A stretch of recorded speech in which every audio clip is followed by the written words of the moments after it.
Well, the meetings, incentives, and as well as conferences and exhibitions business is growing at a very high speed here in Kenya, whereby, 3 in 10 visitors in Kenya are coming for MICE business. I mean, when you look at Kenya's position in Africa, it is rated as position number 3, behind South Africa, and then you have Rwanda, then you have Kenya when it comes to the growth of MICE business. There is so much potential in Kenya. I mean, being one of the pioneers of MICE businesses in Africa. Remember that Kenyatta International Convention Center is one of the oldest MICE destination here on the continent. And the question is, what are we doing to expand the facilities at KICC among other areas? Well, that is the conversation. That is the conversation that we are going to have here, and we are joined by Geoffrey Thande. He's the Business Development Services Director at Kenyatta International Convention Center, joining us this afternoon. Thank you very much indeed, Joseph, for joining us. Thank you, Brian. I want you first of all, for a minute, to describe for us what is the status of MICE business in Kenya. Thank you so much for this invitation. Thank you for the opportunity to kind of delve into matters MICE. I appreciate the opportunity. When we look at the financial year just ended in government from June to July, we had a strong MICE business in terms of events. When we finished the fourth quarter last financial year, we had 3 big conferences. That's the World Bank IDA Heads of State Summit, the Africa Summit, Africa Soil and Fertilizer Summit, and of course the African Development Bank annual meeting. So the year ended on a strong and high note. Of course, when we look at the whole financial year, the meeting numbers were good. Even as the economy is recovering in 2023, second and third quarter, business was still moving well. And then, of course, when we got into the third and fourth quarter, it was a strong showing, not only for KICC, but as a country. In terms of the counties, the events they're doing, we're seeing the numbers ticking upwards. Of course, if you come into this new financial year, due to the protests that we had in June, July timeframe, business was impacted heavily with cancellations and postponements. But what we're seeing now in the second quarter, going to the second quarter, the numbers are starting to trickle back up. So it's a cyclical business. Seasonality is there definitely, but we expect to see us getting back to the numbers we normally see in probably in the third, fourth quarter of next year. Yeah. And just let's reflect on the Gen Z protests, as they were called. How did they affect your business? The location of KICC is good for business, good for competition, if we may call it that, but also there is a risk because of the location of the center, KICC. As you know, we do host many kinds of events in the city. Its attractiveness because of the parking, the security, closeness, proximity to hotels and other businesses within the city and outside the city. But because the center of the Gen Z protest were right in Parliament and what you call the government square, that of course interrupted business severely. Because remember, our delegates come on foot, come on taxi, come with vehicles. Some are parking inside KICC, others are being dropped off. So access to the center was quite interrupted for the events that were planned to happen. And actually, during the first protest, we did have an exhibition going on in KICC, which was also impacted by the number of delegates who are coming for the exhibition. So in terms of access, it's a key thing that was interrupted, and that's how our business kind of just went down through postponements and cancellations. How many meetings were cancelled? We probably had about 14 cancellations. 14. And these are big meetings? Some are big. One of the biggest one that we were expecting to host was a transformation agenda. It's an ICT conference that comes from, it was in Rwanda last year, it was coming to Kenya, and KICC end of August, with about maybe 2,500 delegates. So that was a very big one, which was postponed last minute because of the protest. So postponement means we are actively pursuing it to come back to KICC once we agree on the timelines with the client. Of course, cancellations is cancellation, so the clients will think about maybe putting the event together again, but also those ones we do go after them and say, listen, we know what happened, but what can we talk about maybe the future, maybe early next year to do your conference or meeting. You're talking about, you've seen or you've recorded, some uptick in terms of business. Post the Gen Z demos. Yes. Have you gone to the pre-Gen Z demos? Yes. Not yet. but I think we'll get there. You're at what level? So before Gen Z protests, we're probably doing 90 to 100% regular. Then when we came to the first, second quarter of this financial year, of course, things were really subdued. So I could say we're around about 40%, approaching 50%. And we're hoping by December, which is the end of the second quarter, we'll be back to about 70%. Third, fourth quarter, we're back. Everything else holding constant. How many meetings did you host in the just concluded financial year? Over 2023, 2024? About over 200 meetings. 200 meetings. Yes, and these are meetings ranging from 20 delegates to 15,000 delegates per meeting. And how many conference centers do you have within KICC?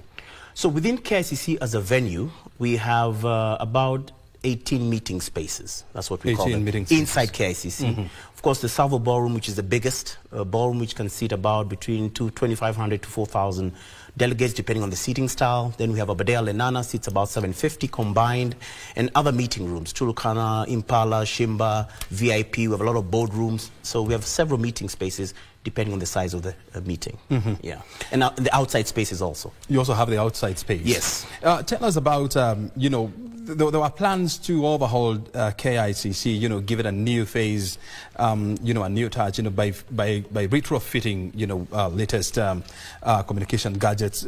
How far is that? And I remember that, you know, KICC went through serious upgrade when Kenya was hosting the Africa Climate Summit, but this was not enough. Where are we in terms of upgrade? So going back a little bit backwards, before the Climate Summit, KICC had already started its own refurbishments, which were centered on the Salvo Ballroom, the fountains, and other areas. Then once the Climate Summit was decided it's coming to KICC, those plans were first tracked, and the government also stepped in to support the upgrades through the KDF. So a number of things were done in terms of facelift, looking at the inside rooms, doing the carpets, etc. So I can say it's an ongoing journey. We did some significant upgrades before the Climate Summit. And since the Climate Summit, we've continued to do upgrades. Currently, as we speak, we have some work that will be going on inside the Aberdare Lenana room to expand those rooms. Yeah. Our fountains had actually started before Climate Summit to have what we call the dancing fountains, a replica of what happens at the Burj Khalifa. So we're at a very, very progressive stage in getting that work done, and we're hoping by end of December we'll have a product feature of dancing fountains at KICC. So I can say the work is ongoing, and we expect to see significant changes by the time this work is done. Keep in mind also, though, because I know this question keeps coming up, KICC is an old building. Why can't you really just completely redo the entire building? You can't. It's a gazetted building. But what we're really working on is the inside. It takes time, of course. And resources, look at it on the screen. Yeah, resources have to be available. Yeah, resources have to be available. You have to budget. You have to allocate. So it's just part of a business. But we hope by the time this financial year is done, we'll have made significant steps. Yeah. I mean, when you just look at the imposing structure of Jomo Kenyatta, I mean, of Kenyatta International Convention Center, and bearing in mind that it was opened in 1974? 73. Yes. I mean, you just realize that, you know, as a country, we had a good sense of direction where we basically wanted to go. Because when you look at, I mean, just have a look at it. True. You don't have this kind of MICE infrastructures in Africa. Most of them are latecomers, and you're talking about the likes of Kigali, Cairo, Cape Town, Durban, and so much. And so then there comes the question, I mean, are we also looking at, I know there were conversation about creating or constructing a prefab conference center outside the lawns of KICC. Yes. And then that idea seems like it died off, or where are we in terms of that idea? Again, you have to look at the history to see where you're going. KICC, when it started off, it was 1973, held the first World Bank meetings and other meetings. Then, of course, KANU came in, mismanagement. It really didn't have the focus of a venue for MICE. That took on so many years. Then KICC was declared a state corporation under the Ministry of Tourism through an Act of Parliament in 2011. So you're back in the MICE business, pushing the business, trying to build up the facility. So the history also has had some challenges in ensuring the facility maintains its standards. In terms of, what was the question you asked about? The construction. Construction, yes. I think it's important just to understand where KICC has come from. I see you're talking about Rwanda and other competitors. And of course, while we can compare facilities, I like to also think about it in terms of it's not apple to apple, but also we're in partnerships with these facilities to ensure we bring big business, big conferencing business to Kenya. In Kenya, for example, the Bomas, there are some ideas about extending Bomas, KICC, the prefab. But I think those hit a snag in terms of the process, how it will be done. And of course, sometimes, you know, our politics do interfere sometimes. But I think on a level playing field, the projection is good. What I know, though, we need more convention centers. Not only KICC, but we need more, because we need more space. The meetings business is all about space. And the bigger the space you have, the bigger the conferences you can attract. Of course, with other auxiliary services in place. You talked about KICC, you know, having a capacity of about 4,000 people, you know, depending on the seating arrangements. The ballroom, yes. These days, you're looking at you know, hosting big meetings, you know, where you know you can have even 10,000 people, you know, seated in one room. And I'm talking about, you know, meetings like you know, the Conference of Parties meetings, you know, you know, we're almost getting into November, where the next meeting is taking place in Azerbaijan. Do we have the capacity to hold such meetings whereby you have almost 100,000 delegates, you know, attending this kind of meetings? We do. But like I mentioned, we have to expand our venue. If you look at KICC, on the prefab story, if we're able to have a prefabricated facility outside in the lawns, conjoined with COMESA, you can seat 10,000 people comfortably in one meeting. COMESA in the lawns. Because the ballroom in Savo seats about 4,000, up to about 4,000 people. So there is the space. It's a matter of how do you develop that space to be able to seat those number of people in one meeting. And I see what you're saying. Because some meetings, they're looking at, in the plenary, for example, which is normally the biggest opening session for any meeting, how many people can you sit in there? If we're able to look at that space in that perspective outside, we can be able to seat 10,000 comfortably. And that's why I said there is a need and demand for space. It's great. And KICC cannot do this alone? No, of course, we need, you know, it's a conjoint effort. We have the ministry, our parent ministry, we have other government stakeholders, and then we have the private sector. So what we're saying also that's very important for us is partnerships. How can we bring the right stakeholders in the table to see how we can seriously have some very serious infrastructure to handle big meetings? Not that we don't do, but we can do bigger, we can do better. You are a parastatal domiciled under the Ministry of Tourism and Correct. I think Tourism and Wildlife. And Wildlife. And so you expected to drive the growth and the development of Kenyatta International Convention Center. In your own capacity, do you have the capacity or the muscle, financial muscle, to redevelop KICC by putting up new infrastructure, new venues, and new meeting rooms? So as KICC, we are a state corporation, commercial corporation. That means we generate our own revenue and take care of our own expenses because we manage our own balance sheet, okay? So there's some certain improvements and refurbishments that we can do, our budget allowing. And that is why we have organizations like TPF, the Tourism Promotion Fund. We have Tourism Fund, TF. These TPF is a saga under our ministry and our sister saga that can help us mobilize funds to do some of the work we did. Actually, during the ACS Climate Summit, TPF did come in and help us inject some capital to be used for specifically refurbishments. So yes, some we can do, but some we're lucky to have sister sagas in our ministry who can help us drive the bigger capex. And when you look at you know, the expansion of Kenyatta International Convention Center, as well as the modernization efforts, I mean, what kind of resources are needed for Thunder to sit here and say, we have now a modern, world-class and world-beating convention center at KICC? When I look at KICC, one of the biggest items that would really take us to the next level is the ICT infrastructure. ICT infrastructure will encompass everything in terms of audio-visual, screens. I mean, we do have some, but to really take us to the next level, we will need some very serious investment in ICT infrastructure and audio-visual infrastructure so that you're able to attend to any client without having to necessarily sometimes source this from outside. Yeah. So the ICT infrastructure is a very big component for me. I think that's one of the biggest components that we really need to say, how can we completely change this place up with the right infrastructure? Because these days, as you know, meetings have become very advanced. Yeah. Technology is the new space in meetings.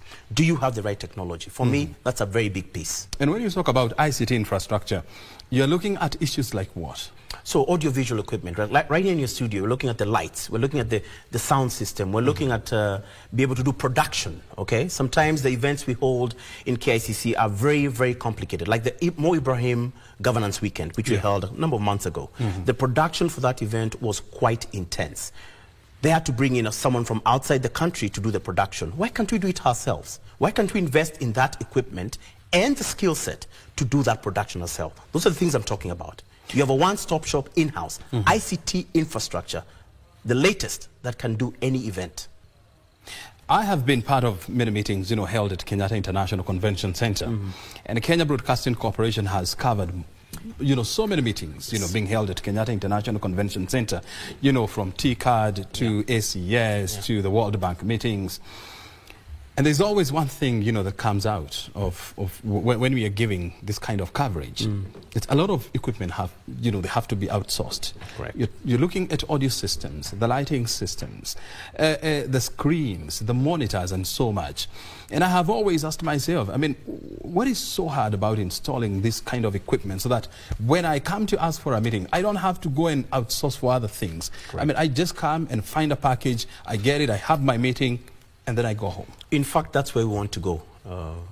That's where we want to go, because currently we do have some infrastructure, but we want to get to a point where it's plug and play, just like you're saying. You come as a client, you give us your requirements, we tell you, great, this event can be done this way, and we have everything in-house. Don't forget also, we are a commercial entity. Therefore, that will also increase our revenues because we are using our own in-house equipment. That is the direction we're trying to go. Slow steps because of budget, of course, resource mobilization, but we'll get there. Yeah. I've just seen something on the screen that is Magical Kenya, and just they just concluded Magical Kenya a conference. It has traditionally been held at Kenyatta International Convention Center. This time around, it was held at Uhuru Gardens. Uhuru Gardens. Yes. That's another loss of business, and I know you're not happy about this, but And so if this continues, then you're likely to have a situation whereby, the number of meetings being held at KICC, unless you're upgrading your infrastructure, will keep on diminishing, and people will be, going for alternatives. And so it's a question of time. Are you working within some time frames whereby you want to upgrade your infrastructure? So like I mentioned earlier, hopefully by the end of this financial year, we'll have made some significant progress. But let me tell you something else. While the Magical Kenya found its place in Uhuru Gardens, the other good problem we have is our reservation calendar is normally very full, especially for big events. Some of the events or international conferences that have come to KICC are booked earlier before.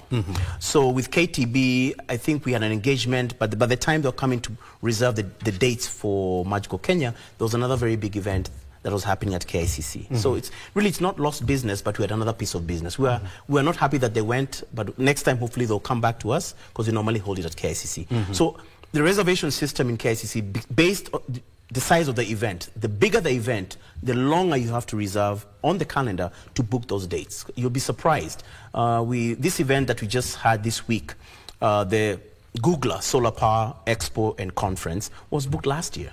Last year. So some of these events get on our calendar a year before. Because then again, sometimes you don't want you to move the client because they're doing advertising, they're doing communication, they're preparing. These things take time. By the time you get to a big conference like the AFDB, African Development Bank annual meetings, we started over a year ago in planning. So it's quite intensive. So I hear you. And what's pushing us is we need to continue refurbishing and getting KICC fit ready and to be able to compete, because also the meetings are coming up also just as fast, which is good for us, I believe. Is there political goodwill to transform Kenyatta International Convention Center into a 21st modern MICE hub? There is. I think ACS, before ACS, I believe that's where we saw even the strongest goodwill, where the executive said, we need to really change this space up. We're bringing a very big conference. How can we build up this place, refurbish it to be ready for that conference. And from then on, we've had some goodwill coming in and support. So if we can consistently maintain this goodwill in a sustainable way and in a proper partnership way, KICC can get to the level it needs to get to. Like I told you, MICE business is huge. It's one of the fastest growing sectors in tourism. The MICE business has a very huge domino effect in the economy. Once you have a very big conference, it affects so many of our businesses where they get to do business. That is what we want to see happen. Yeah.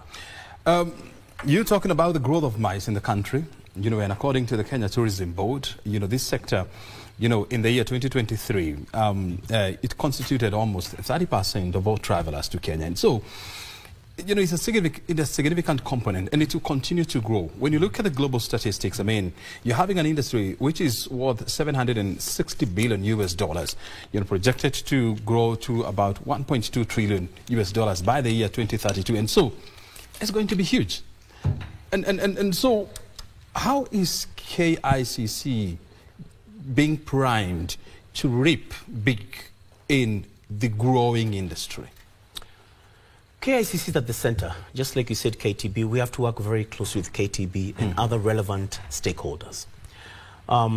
Just like you mentioned, by the way, the delegates who come for a conference in Kenya, not just at KICC, but anywhere in Kenya, these days they translate into leisure tourists. In KICC, we have something called the delegate experience. What we've been pushing with packages with KWS and other stakeholders is to say, when you come here for a conference, what are you doing before, during, and after? And especially after, because we also have huge numbers of sponsored delegates, meaning they have spent money to come and spend in Kenya. We want you to leave that money here, where it affects our economy. So the other thing we're really pushing is, as KICC in this MICE business and growth, is going to the county level. Under the new administration of the Better Model, there's a big push to push MICE business to the counties. So what we've done is we've been able to engage a number of counties. We have a few MOUs that are in the works. So that what we're saying as counties, we are going to come in as experts.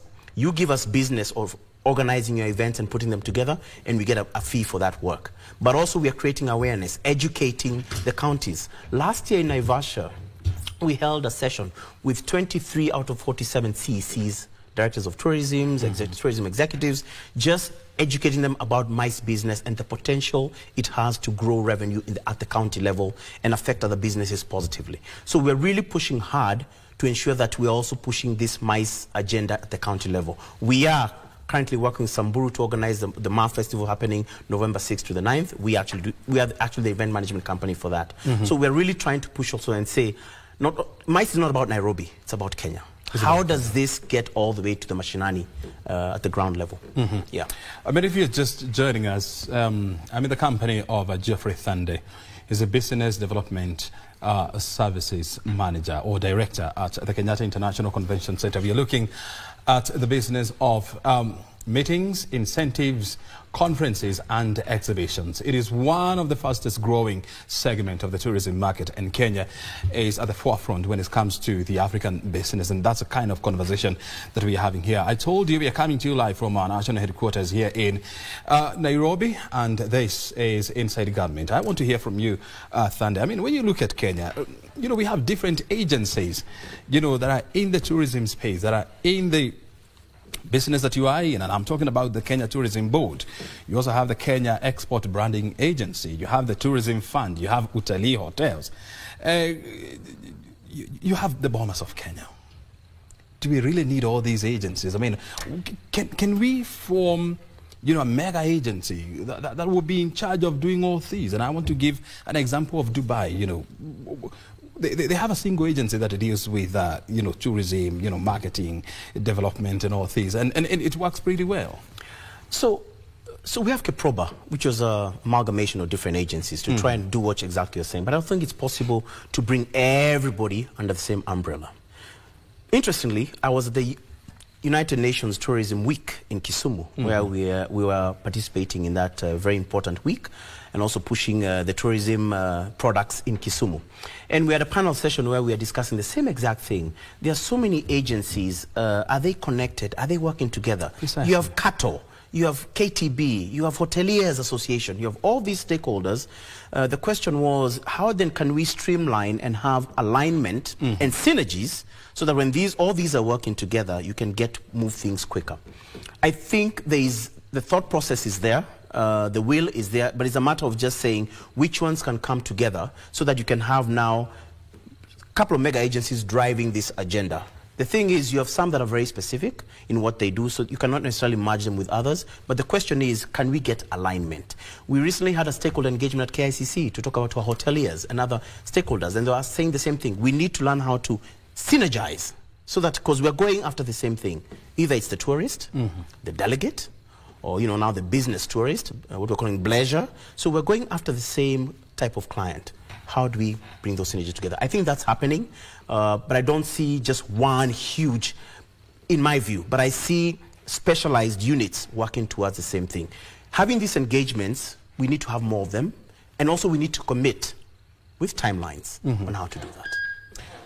Look, there were also proposals to have a major and an international convention center in Mombasa, which was supposed to complement the business of Kenyatta International Convention Center. Is this happening anytime soon? The discussions were there. I think the last couple of years, then COVID came and we're done with COVID. I think the ideas are there. I think it just needs the strong county level will and also the national government will to make that happen. It's something also we've said as KICC, we do need a convention center in Mombasa. It's ideal. The location is ideal. It would really complement the business we do in Nairobi and also offer more opportunities for clients to come and bring conferencing business to Kenya. So I trust and hope that that conversation will continue and actually reach to a place where implementation is happening. And of course, resources is always a discussion. Resources also have to be in place to make that happen. And that's why I told you earlier, I think also partnership with the private sector to come in and partner with us would be a very big plus. Some of these guys are experts in what they do. They also have some muscle in terms of resources. And how can we come together to make this happen?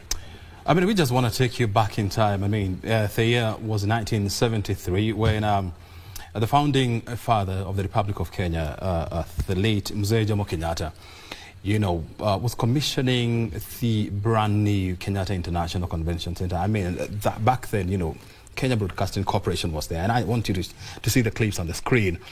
This was captured by Kenya Broadcasting Corporation. That was on the 11th of September in 1973. This is part of our rich archives. I mean, look at him. He was just walking around KICC and he gave a speech, proclaiming that this was going to be the future of meetings and conferences in Kenya. I mean, his words have come to pass, and this is the conversation that we are having here. That was back in 1973, and the man on your screen is the founding president of the Republic of Kenya, Mzee Jomo Kenyatta, the late. I mean, the beauty of it is that, this KICC is still intact. I mean, everything that you are saying here, if you got to the ground today, you can see it. But unfortunately, some of the things here, have been passed by time. They need to be worked on, and that's what you are talking about. I mean, if you had to look at KICC, and if there is one thing that you had to change, Mr. Thande, what would that be? I would want to see more advanced technology in KICC. Like I mentioned earlier, the infrastructure was future looking, because if you look at the ramps for PWD clients, if you look at the entrances, all those had something in mind in terms of the future, looking in the future. This one will go in posterity, but in terms of now getting to a level where, and I mentioned technology is a very big player now in the MICE business, it would be good to see, and I know we'll get there, having the very serious level of technology advancements to get us to the next level. Would you change the name?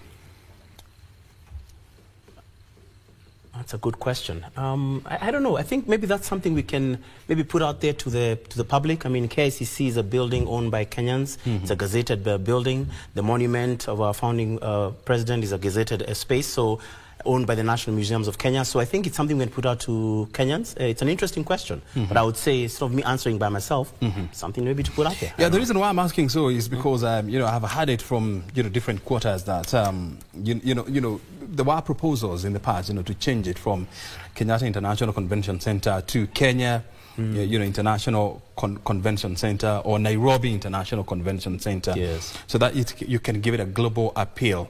I don't know where those discussions went up to, but do you think that would be a valid conversation to have? Not a bad conversation to have and maybe get some ideas. I don't think it's bad. I'm not aware that there was discussions to change the name, but now that you say that, maybe it's a good idea to just maybe put out there, just hear what people are saying, get ideas. It's all about getting ideas so you can have the best outcome. Yeah. Let's also focus on the growing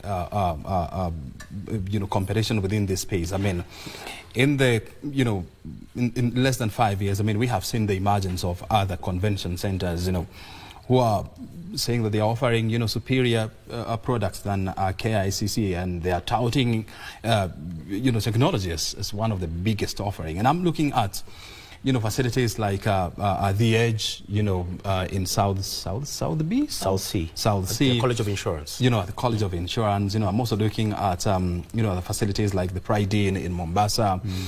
The Radisson Blues, they have also come up with a very modern convention center there, among many other. What does this really mean for business at KICC? Competition is good. But like I mentioned earlier, the competition we face, you have to look at really the space or the venue that's offering a service. Pride Inn and other venues like those who are in the hospitality sector, the hotels, do have their own catering. So they're able to package their packages very well in terms of the pricing. We don't have catering, so we outsource catering. Yeah. So we also try and package a price on the same width.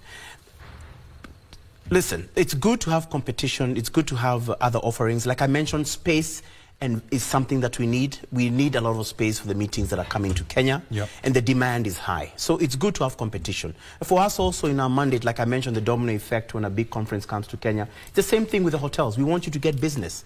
We want you to have a piece of this pie. So in that respect, we're working as partners. But in terms of KICC developing, becoming better, competition is good because it also challenges us to improve our technology, our infrastructure, so that it meets today's standards and future standards.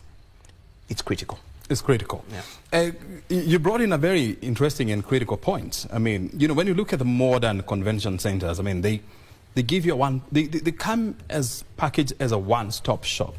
Whereby, they offer, catering services, transport facilities, meeting facilities, and so much. But for KICC, I mean, you have to outsource catering services. You also have to outsource, transport services.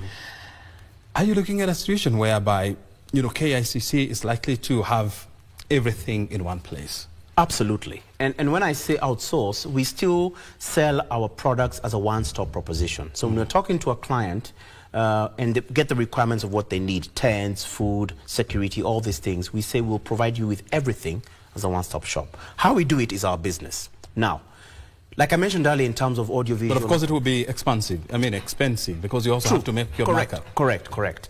In terms of getting it all in-house, like I mentioned earlier about our audiovisual and ensuring we're investing in our own equipment, same thing comes to this respect. How can we then ensure that we have all those services in-house? The biggest one is catering. And that's how, it's a bigger conversation. Intercon did shut down. I believe in the last years was in place. We had proposed and said, maybe can we take over the Intercon with an underground tunnel where we can do a catering there so that we can provide meals and maybe even accommodation. Those are dreams that we have as KICC. But if they come to be true, that would be a game changer for us. So is it happening? Is it likely to happen? Is it a conversation that you're having with who? We've had it before through the ministry and any relevant stakeholder through Parliament. But these discussions take time. I mean, the thing is, in government, things sometimes take time. But we want to change that and say, how can we propel this quicker so that we can get that advantage? So that's one good example. Big dream. If it comes true, would work. But also, what would they take? I mean, for KICC to take over the Intercontinental Hotel. I know part of Intercon is owned by the government. You know, there's a government shareholding. Right. Unfortunately, they closed down because of COVID. They've never reopened. Right. And that facility has been lying down. I mean, it's been lying idle there. True. And it's a critical facility. True. Look, it's just next to Nyayo House, you know, critical installation. Yeah. Next to it, you have the Holy Family Cathedral, True. another tourism landmark. Then next you have Parliament. Oh. And less than 500 meters, you know, you also have, you know, the office of the president. You have Sharia House. True. You have many other installations. And so True. It would be very good, I mean, to have KICC owning up that facility. What would it take for that to happen? We believe so. I mean, there are several levels of discussions. Of course, in terms of ownership, of course, that needs to be sorted out. And then whoever owns it would probably need to sit with the government through the ministry and say, we'll take up this facility. Mm-hmm. Why? We want to make it part of the venue for a MICE business, and it will be a competitive advantage. So those discussions have to happen at a certain level before then we say, okay, it comes to us and say, okay, this is going to happen. Then how do we plug in and make sure it happens? Look, Intercon is down, Hilton is down. In terms of our business, in terms of accommodation, that affects our business. Some of the conferences that come that are international, they're asking, what is the closest hotel where our delegates can stay? Mm-hmm. Preferably where they can walk to KICC. Mm-hmm. That's security. So as we still have other hotels still in the city, these two are also quite favorable because of the distance. So we're also losing. So we're saying we can also have an advantage where if that was to be owned by KICC in terms of catering and even offer accommodation, look at Kigali. Of course, Kigali's model is different. Mm-hmm. The Radisson Blu runs the convention center. Yep. So if we had a similar arrangement where KICC owns, took up Intercon for catering and accommodation, that's a big plus.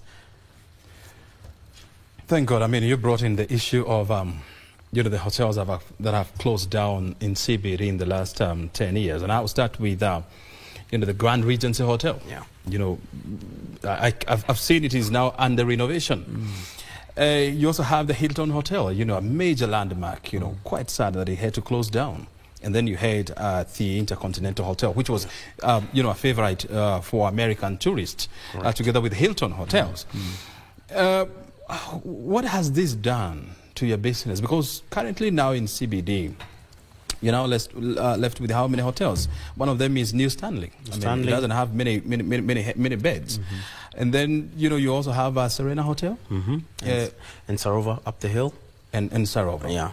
You just have those three. Yeah, but JW Marriott has joined the club, which is not too far. Look, I mean, hotel... That is in Westlands. Yeah, hotels will keep coming up, I believe. Not that because we've had some that are shut down doesn't mean there's no opportunity for some investors or another chain to come and say we can put up a hotel in the city. What this also creates is opportunity for other competitors in the same business to put up a facility in the city. Like you said, Hilton and Intercon shutting down, that's huge.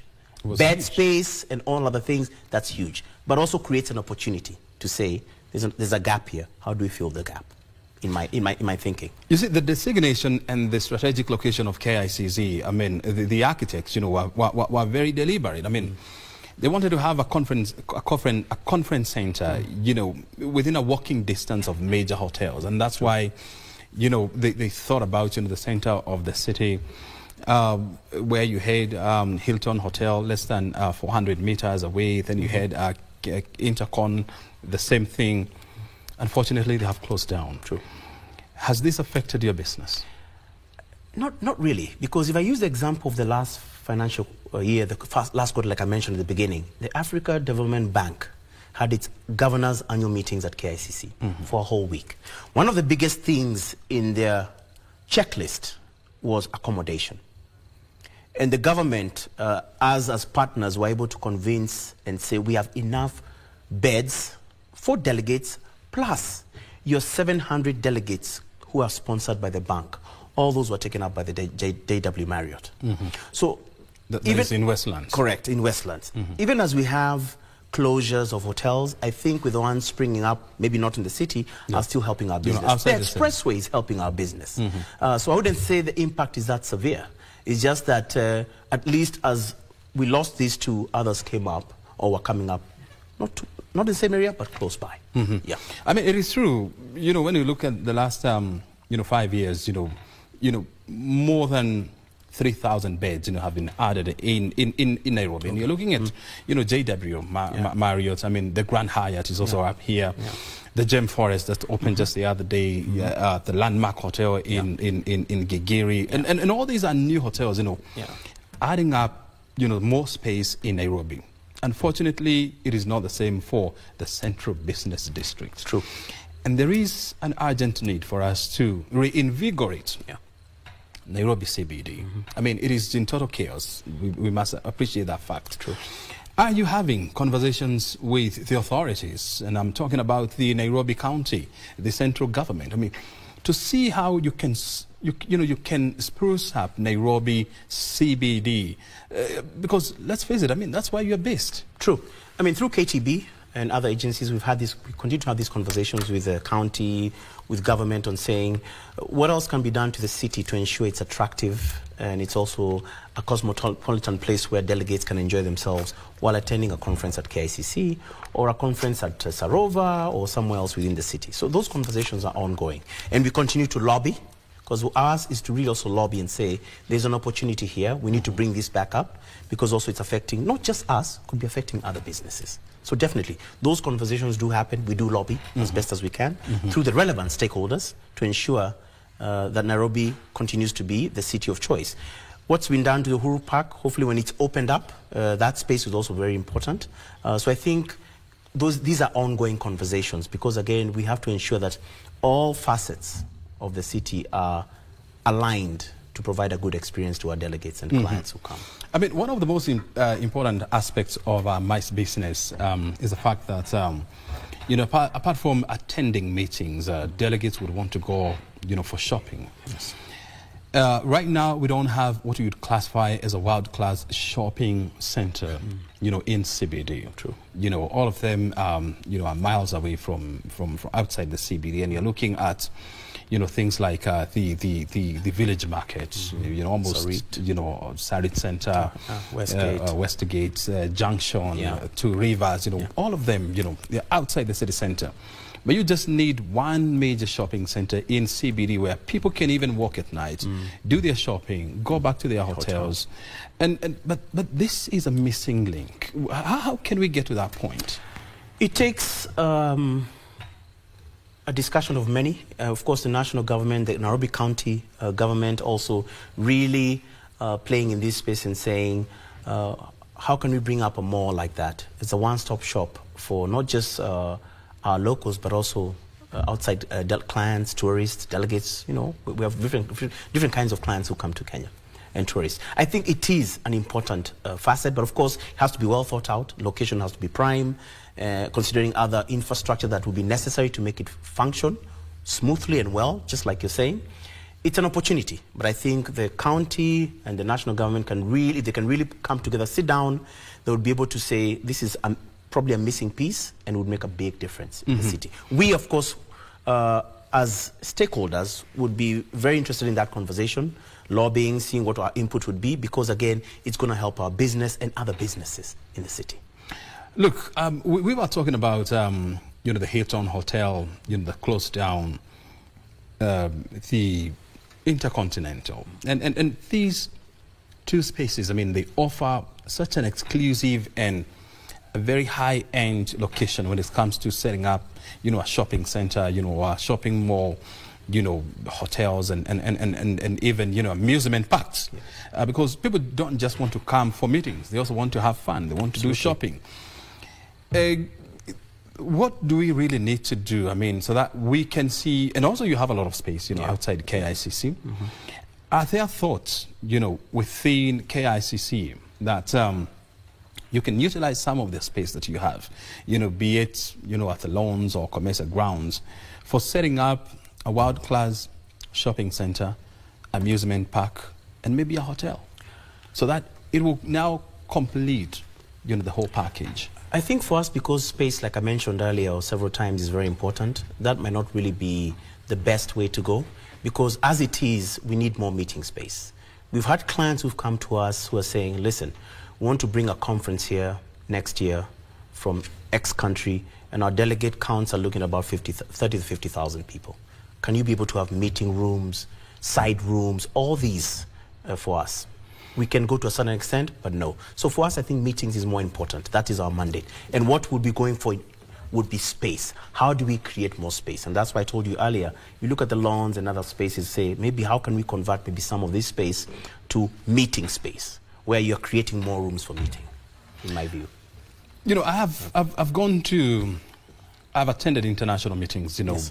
In many parts of the world. And one of the things that you clearly see is that you have a well thought out idea whereby delegates, you know, once they land, they are given either maps, you know, or you know, there's something that you can scan. Sure. For you to see the shopping centers around, you know, the amazing sites, you know, that are around you. But I don't see these, you know, happening at KICC. Well, actually, we do work with clients like the AFDB governance annual meetings. There was an app. So you could scan. Yeah, actually, the app was able to give a But that delegate. was by AFDB. Yes. So what we do is we also work with clients to come up with their own customized what they're looking for.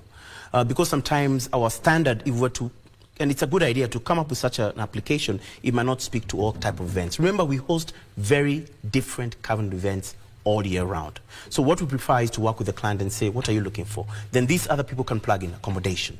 All these places, shopping, etc. Let's put that on the app. So a delegate can be able to tell, if I want to go shop, I'll go here. If I want to go eat, I'll go here. That's how we kind of approach it. Yeah. One of the most interesting aspects of KICC was the revolving restaurant, and so many people do not know this.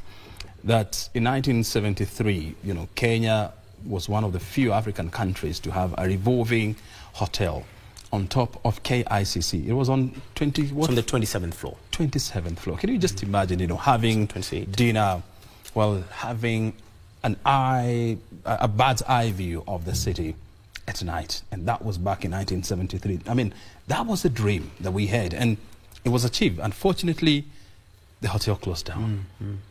What are we doing to have it back? So within the last year, we've had discussions with some investors on how that space can either be a restaurant or some other type of business that still provides value and an experience for Kenyans and non-Kenyans. But this one would have to be probably a private-public partnership, because there's quite a bit of investment that would be required to get it to the standards that need to be. So the discussions. And when are you ongoing. talk about you know, significant investment that is needed, you're looking at how much? I mean, millions. I mean, millions of Kenyan shillings. But not billions. I wouldn't say billions, but probably millions. But then again, this will be qualified by a feasibility study to give us the actual numbers. So we're just throwing numbers out there, but we need to do an actual feasibility study. So conversations are ongoing. Interests, parties do come, then they kind of disappear. They're like, well, maybe this might not work for us. So the conversations are there. But in our view, I think a PPP would be a good way to look at it. Because again, like I mentioned, instead of why don't you get an expert in that business? You partner so that they can run the business. We're in the business of mice, and that's what we're saying. For example, a county, bring us on board. We'll help you run this business. So for this revolving, we've had a few discussions with a few people, but hopefully when we get the right investor, then we can see how to get it going. But it would probably be needing to be a PPP, in my view. And when you talk about you know, reviving the revolving, you know, restaurant at KICC, I mean, so many things, you know, have to come into play, because number one, you need to secure the city center.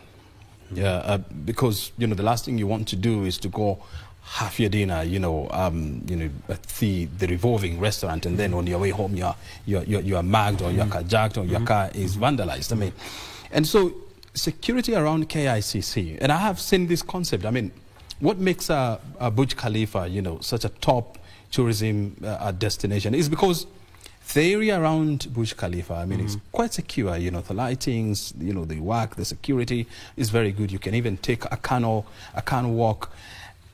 And so it will take more than KICC, I mean, to get that facility up and running. What other stakeholders are needed to actualize that dream? So actually, let me just share something. In terms of security, one of the reasons why KICC is attractive is because of the security around KICC. The head of police headquarters is there. There are several installations that are around KICC that speak security. Inside KICC, we have a police station, we have agents from NIS, we have all kinds of agents who are housed in KICC. And that's why sometimes when we have concerts, it becomes a very attractive venue compared to others because people can go home safely. But help me understand this. I mean, it's true. I mean, you know, you have the Parliament, which is just next door, where you have a police station there. You also have a police station at KICC. True. Central Police is like how many? Maybe 2 kilometers? About 2-3 kilometers. Yeah, away. Yeah. But let's imagine a situation whereby would you walk from KICC and go and spend the night at, let's say, the New Stanley Hotel or Serena Hotel? It's possible, but like you asked, which other agency would have to come into play? The police, of course. I mean, those would ensure that the government square and outside is secure. And the tourism police. And the tourism police. They would have to do that. But I can tell you, outside KICC, within, it's quite safe. Within KICC, and it's very just safe. outside, even outside the gate, if you're walking in or walking through that area, there's always a lot of But presence.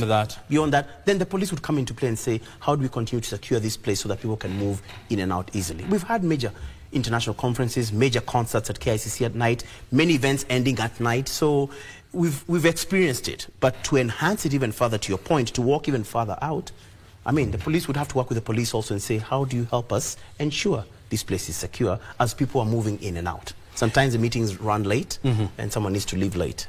You celebrated your 50th anniversary? Yes. Was it this year or last year? It was in 2023. 2023. Yes. And part of the things that you know were proposed was to have a zip line, as an added attraction to KICC, crossing maybe from KICC to Hilton, or maybe something like that. Are we having something like that? I think that one, because of security reasons, it might not pass.